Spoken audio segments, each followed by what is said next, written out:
Uzair sebagaimana Allah sebutkan dalam surat At-Taubah, kalau tidak salah ayat 30, kata Allah Subhanahu wa taala, "Wa qalatil yahudu Uzairun ibnullah wa qalatin nasara al-masih ibnullah. Dzalika qauluhum bi afwahihim yudahiuna qaulal ladzina kafaru min qabl. Qatalahumullah anna yufakun."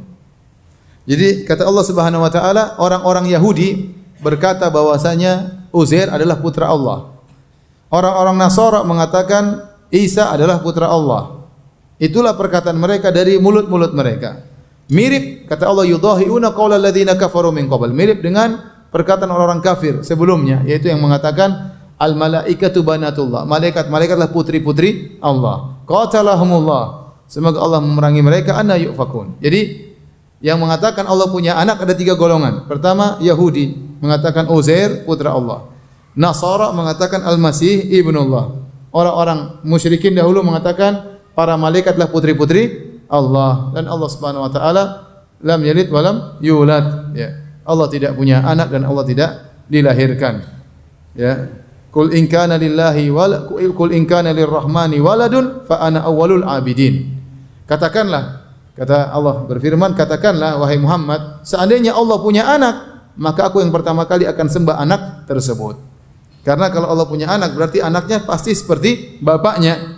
Kalau Allah berhak disembah, harusnya anaknya juga berhak untuk disembah. Tapi Allah tidak punya anak. Allah tidak punya anak, ya. Oleh karenanya kalau antum mau tahu syarat Tuhan, maka bacalah surat Al-Ikhlas. Dikatakan Al-Ikhlas surat yang murni, maknanya adalah dimurnikan khusus untuk sifat-sifat Allah. Qul huwallahu ahad. Katakanlah dialah Allah yang Maha Esa, Allahus Samad, yang semuanya membutuhkan kepada Allah, dia tidak butuh kepada siapapun. Lam yalid wa lam yulad, dia tidak beranak dan tidak dilahirkan. Wa lam yakul lahu kufuwan ahad, dan tidak ada satupun yang serupa dengan dia. Itulah syarat Tuhan, ya, yang tidak ada yang memenuhi persyaratan sebagai Tuhan dengan syarat-syarat ini kecuali Allah Subhanahu wa taala. Adapun tuhan-tuhan yang disembah selain Allah tidak memenuhi persyaratan ini, ya. Kita bicara Nabi Hindu, ya. Allah Qul huwallahu ahad, Allah Maha Esa, sementara Tuhan mereka ada 3. Itu dewa yang top-top, belum dewa yang tidak top, ya. Lebih banyak lagi. Yang top 3, ya, Siwa, Brahmana, Wisnu. Yang lain masih banyak, ya. Ya, adapun Buddha, Siddhartha Gautama, banyak yang seperti Siddhartha manusia, banyak yang seperti apa? Siddhartha, ya. Tidak memenuhi persyaratan, ya. Kemudian Nabi Isa disembah. Nabi Isa banyak seperti Nabi Isa, dia dilahirkan, ya. Dia membutuhkan kepada yang lainnya, dia istirahat, dia tidur, ya. Butuh untuk tidur, butuh untuk istirahat. Ya, dia berdoa, dia salat, ya. Dia tidak pantas menjadi Tuhan, ya. Ya, yang memenuhi persyaratan sebagai Tuhan cuma Allah Subhanahu wa taala, di antaranya lam yalid wa lam yulad. Allah tidak melahirkan, Allah tidak dilahirkan. Wa lam yakul lahu kufuwan ahad, dan tidak ada sesuatu pun yang setara semisal dengan Allah Subhanahu wa taala. Nah, Uzair ini diagungkan oleh orang-orang Yahudi. Disebutkan oleh sebagian kelompok Yahudi, tidak seluruhnya. Sebagian kelompok Yahudi mengagungkan Uzair sampai mereka mengatakan Uzairun ibnullah. Uzair adalah putra Allah Subhanahu wa taala. Sebenarnya siapakah Uzair ini? Uzair disebutkan oleh para ahli tarikh, disebutkan oleh para ahli tafsir,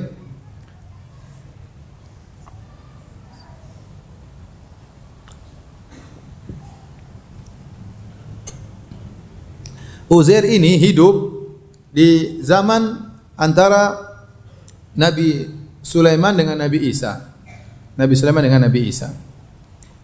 Di zaman tatkala Bukhtanasar dari Babil, dari Irak, menggempur Baitul Maqdis dan memporak-porandakan Baitul Maqdis, kemudian mengusir orang-orang Yahudi, sebagian mereka ditawan oleh Bukhtanasar. Jadi dia hidup di zaman. Jadi kita tahu bahwasanya sejarah Yahudi, ya, dimulai dari anak-anak Nabi Yakub. Nabi Yakub itu Israel. Anak-anaknya namanya Bani Israel. Anaknya Yakub 12. Di antaranya Yusuf dan Binyamin, di antaranya putra keempat Yahuda namanya. Ya, ada 12. 12 anak dari 2 istri dan 2 pembantu, ya. Sehingga anaknya 12, di antara anak keempat namanya Yahuda, kemudian di antaranya Yusuf dan Binyamin. Kemudian sebagaimana kita cerita diskisahkan oleh Allah dalam surat Yusuf, Nabi Yusuf kemudian tinggal di Mesir, kemudian akhirnya Nabi Yusuf menjadi menteri di Padang, Akhirnya Nabi Yusuf menyuruh keluarganya semua pindah ke Mesir. Maka datanglah Yakub bapaknya yaitu Israel dengan putranya semuanya, Binyamin dan saudara-saudaranya tinggal di Mesir. Nah, di Mesir akhirnya mereka beranak pinak dari 12 suku tersebut. Setiap anak Israel mewakili satu suku. Jadi suku Binyamin, suku Yahuda, suku Yusuf dan suku-suku yang lainnya. Dari 12 suku, makanya disebut dengan Bani Israel. Sampai akhirnya waktu Yusuf meninggal dunia, akhirnya alaihissalam meninggal dunia, akhirnya mereka disiksa oleh Fir'aun, dijadikan budak, sampai akhirnya lahirnya Nabi Musa alaihissalam. Nabi Musa kemudian berdakwah sampai akhirnya intinya Fir'aun tenggelam di Laut Merah. Nabi Musa pergi menuju ke Baitul Maqdis. Kemudian ternyata mereka membangkang kepada Nabi Musa. Akhirnya Nabi Musa suruh berjihad di Baitul Maqdis. Bani Israel tidak mau. Akhirnya mereka dibuat sesat oleh Allah selama 40 tahun. Yatihuna fil ard, ya. Mereka dibuat tersesat, mau balik ke Baitul Maqdis enggak bisa, muter-muter saja sampai 40 tahun. Di masa tersesat tersebut Nabi Musa meninggal dunia. Kemudian dilanjutkan kenabian oleh Yusha bin Nun. Yusha bin Nun itulah muridnya Nabi Musa yang menemani Nabi Musa dalam perjalanan ketika menemui Khadir.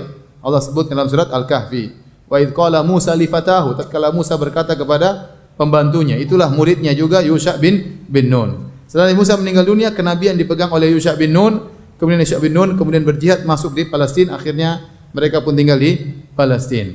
Kemudian Yusha bin Nun setelah itu membuat hakim, sekitar 12 hakim, ya, yang disebut dengan Asrul Qudat, yaitu masa para hakim. 12 hakim tersebut tempat mereka kembali kalau ada permasalahan. Setiap suku punya hakim. Setiap suku punya hakim. Dan di situ ada para anbiya, para nabi. Sampai akhirnya mereka minta agar diutus seorang raja, ya. Alam tara ilal mala'i min bani Israil min ba'di Musa idh qalu linabiyyin lahum ba'ath lana malikan nuqatil fi sabilillah. Kata mereka sampai nabi terakhir ada di situ tatkala di zaman Yusha bin Nun, kemudian nabi berikutnya sampai Nabi Samuel. Kata mereka kepada Nabi Samuel, wahai Samuel, mintalah kepada Allah turunkan raja bagi kami akan berjihad di jalan Allah Subhanahu wa taala. Ya. Kami akan berjihad di jalan Allah Subhanahu wa taala. Akhirnya Allah kabulkan. Allah utuslah Talut, ya. Allah utus Talut sebagai raja bagi mereka, yang mereka dalam buku Injil atau Perjanjian Lama, Taurat, mereka namakan dengan Shaul, ya. Akhirnya setelah itu berubahlah masa para hakim, berubah menjadi Asru al-Muluk. Mulailah sekarang kepemimpinan dipegang oleh raja-raja. Dari Raja Talut, kemudian raja berikutnya sampai muncul Raja Daud alaihissalam. Dia seorang raja sekaligus apa? Nabi. Setelah itu Nabi Daud punya anak Nabi Sulaiman sekaligus sebagai apa? Raja. Waktu Nabi Sulaiman meninggal dunia, terpecah menjadi dua kerajaan Yahudi, kerajaan Israel sama kerajaan Yahuda. Rohboam anaknya Sulaiman bikin kerajaan Israel. Sisanya Yurboam, salah satu dari anak dari penguasa, kemudian membuat kerajaan namanya kerajaan Israel, kerajaan Yahuda. Akhirnya setelah itu mereka perang saudara, akhirnya mulailah diserang oleh yang lain sampai datang Bukhtanasar menyerang mereka. Hancurlah mereka, kemudian dihancurkanlah Baitul Maqdis, kemudian Haikal Sulaiman dihancurkan oleh Bukhtanasar. Ya. Muncullah seorang namanya Uzair. Sudah tahu ceritanya? Mau diulang sendiri lah. Muncullah seorang namanya Uzair. Uzair ini seorang yang soleh, ya. Apakah dia seorang nabi atau bukan? Yang benar dia bukan seorang nabi, dia seorang yang soleh. Seorang yang soleh. Dan dia disebutkan dalam buku-buku tafsir dia hafal Taurat. Suatu hari setelah diserang oleh Bukhtanasar sudah hancur seluruhnya, dia satu orang naik himarnya. Kemudian dia ingin melihat sesuatu hartanya, dia mampir satu tempat yang sudah hancur lebur. Allah sebutkan dalam surat Al-Baqarah ayat 259. Kebanyakan ahli tafsir, kebanyakan salaf mengatakan orang yang disebut oleh Allah ini namanya Uzair. Ada yang mengatakan itu Irmiyah, ada yang mengatakan dia orang kafir karena ragu dengan kemampuan Allah untuk menghidupkan yang mati, tapi kebanyakan ahli tafsir mengatakan orang yang dimaksud adalah siapa? Uzair. Kita bacakan ayatnya. Au kalladzi marra ala qaryatin wa hiya khawiyatun ala urushiha Atau seperti orang yang melewati suatu negeri, suatu kampung, ya kampung tersebut sedang hancur, bangunannya ada, masih ada tapi sudah hancur, tidak ada isinya. Penduduknya sudah mati tulang berulang. Ini setelah Bukhtanasar. Ya. Setelah diserang oleh Bukhtanasar.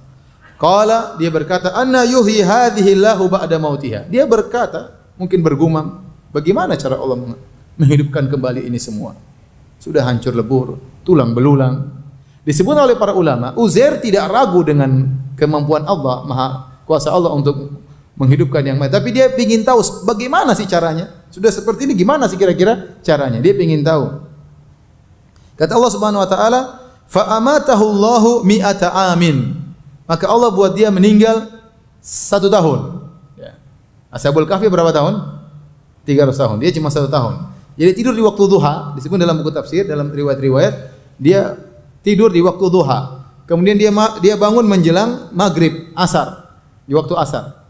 Ya, maka dia pun ditidurkan oleh Allah, dimatikan, bukan ditidurkan, dimatikan sampai 100 tahun. Fa amatahu Allah, itu Allah buat dia mati 100 tahun. Summa ba'atha, berarti kalau dia masih 100 tahun sudah jadi dagingnya sudah hilang semua, tulang-tulangnya sudah lembur, sudah 100 tahun. Ya.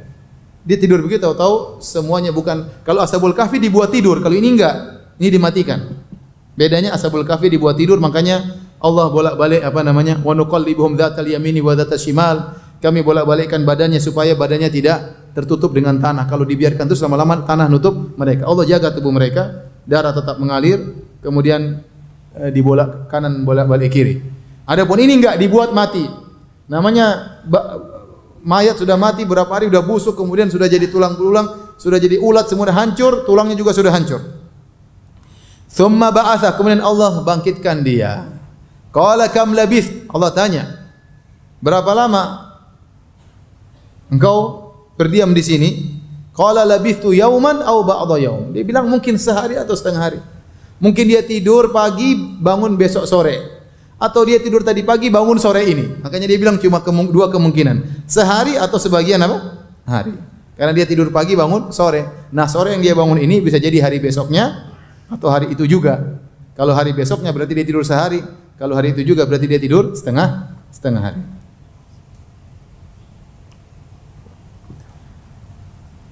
Maka dikatakan kepadanya, qala bal labista mi'ata amin. Disebutkan Jibril yang bicara kepadanya. Intinya ada yang berkata kepadanya, justru engkau tidur itu 100 tahun. Buktinya fanzur ila ta'amika wa syarabika lam yatasanna. Ya. Lihatlah kepada makan minuman tidak berubah. Aneh, jadi ada yang harusnya bisa berubah enggak berubah. Waktu disebutkan dia bawa anggur, dia bawa tin. Dia bawa asir anggur yang dia bawa buah tin. Seharusnya buah itu cepat sekali rusak. Ternyata Allah jaga buah tersebut tidak apa? Rusak-rusak makannya tadi. Dia kan naik himar tadi, himarnya dia ikat, dia melamun, tahu-tahu dia dibuat mati 100 tahun. Kemudian kata Allah, "Wandur ila himarika walinaj'alaka ayatan linnas." Lihatlah kepada himarmu. Himarnya sudah mati 100 tahun. Ya. Kami akan jadikan engkau tanda kebesaran Allah. Kata Allah, kami akan jadikan engkau wahai Uzair sebagai tanda kekuasaan Allah Subhanahu wa taala. Kami akan tampakkan kepada manusia. Walinaj'alaka ayatan linnas. Wanzur ilal idhami kaifa nunshiha thumma naksuha lahma. Lihatlah bagaimana tulang-tulang kami berdirikan, kemudian kami tutup dengan daging. Dia lihat itu semua. Para ahli tafsir mengatakan, dan ini dipilih oleh Ibnu Jarir At-Tabari, kata Allah, wanzur ilal idhami, lihatlah kepada tulang belulang. Allah tidak mengatakan tulang himar, tapi Allah mengatakan tulang belulang. Dan kata para ulama, ini dalil bahwasanya yang dia lihat tulang himar dan tulang dia sendiri. Jadi yang pertama kali bagaimana lihat tulangnya? Kata para ulama, yang pertama kali Allah hidupkan kedua matanya. Matanya dulu hidup, lihat, badannya tersusun. Dia lihat tulangnya sendiri tersusun, matanya ngelihat semuanya. Tulang yang tersusun. Bagaimana dagingnya ngumpul lagi, tek. Ya, matanya dilihat dulu. Jadi yang dia lihat bukan cuma tulangnya himar, tulangnya dia pun dia lihat bagaimana tersusun. Tadinya sudah hancur, disusun kembali oleh Allah. Ya. Kemudian juga dilihat himar juga dari mana tulang-tulang sudah hancur, yang sudah di sungai di mana Allah kumpulkan, dibawa oleh angin. Kumpul terus lagi depan, tersusun depan dia. Tersusun jadi himar tanpa daging. Tapi jadi rangka himar. Terjadi angka himar, Allah kasihkan daging. Mudah bagi Allah semuanya. Dia lihat semuanya. Dia lihat semuanya. Setelah itu dia berkata, "Falamma tabayyana lahu," tatkala dia lihat itu semua, qala a'lamu annallaha ala kulli syai'in qadir. Aku tahu Allah Maha Kuasa atas segala sesuatu. Allah tadi sebutkan, "Walinaja'alaka ayatil linnas." Kami jadikan engkau sebagai tanda-tanda kekuasaan Allah di hadapan manusia. Maka dia pulang. Dia pulang 100 tahun dia pulang ke kampungnya. Lihat orang sudah berubah-berubah. Dia pulang ke rumahnya. Ini rumah dia dulu masih ada. Orang, kamu siapa? Saya Uzair. Enggak, Uzair sudah mati 100 tahun yang lalu. Saya Uzair. Ada orang masih hidup situ 100, sudah umur 120, nenek-nenek. Ya, 120 nenek-nenek. Kemudian dia tanya, saya masih ingat Uzair. Dia punya ciri-ciri begini. Tapi saya buta, saya tidak bisa lihat. Uzair dulu kalau berdoa orang bisa sembuh. Kalau memang Anda Uzair, coba berdoa kepada Allah. Maka dia berdoa, orang nenek itu bisa lihat. Iya, ente Uzair katanya. Terus dia ketemu cucu-cucunya. Dia disebutkan dia waktu tidur itu umur 40. Dia udah punya anak. Anaknya sudah meninggal, cucunya masih ada. Ini cucunya Uzair semua. Mungkin lebih tua daripada dia. Ketemu cucu-cucunya masih hidup. Maka kemudian mereka mengatakan, dulu bapakmu simpan Taurat sebelum diserang oleh Bukhtanasar. Dan yang tahu tempatnya Taurat disimpan cuma Uzair. Kata Uzair, saya tahu di mana tempat tersebut. Maka dia pun pergi ke suatu runtuhan, dia bongkar, dia keluarkan Taurat. Inilah Taurat tersebut. Karena umurnya sudah lama 100 tahun, tulisannya sudah apa? Rusak. Tapi Uzair hafal Taurat. Maka akhirnya dia bacakan Taurat kepada Bani Israel. Ketika dia sedang baca, disebutkan ada cahaya dari langit masuk ke tubuhnya. Dari situ orang-orang mengagungkan dia, kemudian mengatakannya adalah apa? Uzair ibnullah. Uzair adalah putra Allah. Ya. Paham? Ketemu cucu, cucunya lebih tua daripada ente. Itulah kisah Uzair ibnullah. Ini jadi orang-orang soleh di antara Bani Israel.